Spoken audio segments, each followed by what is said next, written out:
একসাথে রস করি, তবুও কোরআনের উপরে আমল করতে মানুষ চাইবে না। তা যদি চাইতো, এলাকার অনেক মানুষ আছে কিন্তু মাহফিলে আসে নাই। কি কোন আছে? আছে না অনেক মানুষ? যদি লোক আসতো ধরতো নাকি? ধরতো কন, কিন্তু কোরআনের উপরে আমল করতে চাইবে না, কোরআন হাদিসের কথা শুনতে চায় না। যদি এখানে আপনি একটা গান নট্টুকিদের নিয়ে এসে নাচাতেন, মনে হয় জায়গা ধরতো না, স্কুলের ছাদের দিয়ে রাস্তাঘাট দিয়ে পরিপূর্ণ হয়ে যাইতো। কি বল, যাইতো কি যাইতো না? বন্ধুরা আমার, এখন আমার কি করার দরকার? আমার আল্লাহ পাক তো আমার দোয়া কবুল করবে না, কারণ 6টা জিনিস এসে গেছে। দোয়া কবুল করবে না, কোনো প্রস্তাব দিলে গ্রহণ করবে না। তাহলে করার কি দরকার? কি করবেন? গলায় দড়ি দিয়ে না, বিষ গলায় দিয়ে বা দড়ি খেয়ে কি মরবেন নাকি? কি তাই মরবেন নাকি? এখন বেঁচে থাকলে বাঁচতে হবে সিংহের মতো, শিয়ালের মতো। 1000 বছর বেঁচে লাভ কি? সিংহের মতো বেঁচে থাকো একদিন। কোরআনের কথায় সাড়া দিয়ে থেকো, অমর হয়ে রবে চিরদিন।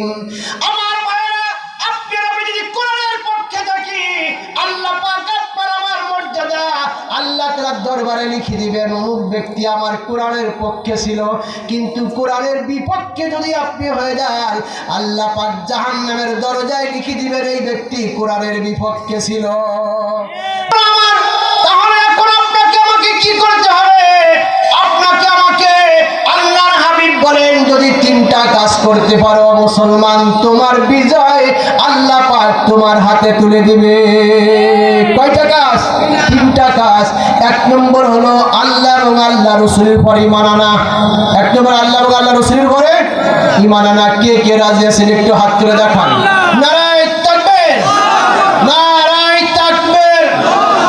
আল কোরআনের আলো দিলে দিলে জালো, আল কোরআনের আলো। আরে ঘরে তো অনেকের কোরআন আছে, ঘরে কোরআন পড়ে নাকি? কি কর, ঘরে কোরআন পড়ে? যদি ঘরে কোরআন পড়তো, তাহলে ঘরের ভিতরে বেপরদাতি আসতো না। ঘরে কোরআন পড়লে ঘরের মেয়ে বেপরদায় চলতো না। ঘরে কোরআন পড়লে ঘরের মানুষ বেকায়দায় পড়তো না। ঘরে কোরআন পড়ে না, কোরআন তো বিবাহ আগে কোরআন পড়েছে, বিবাহ পরে আর কোরআন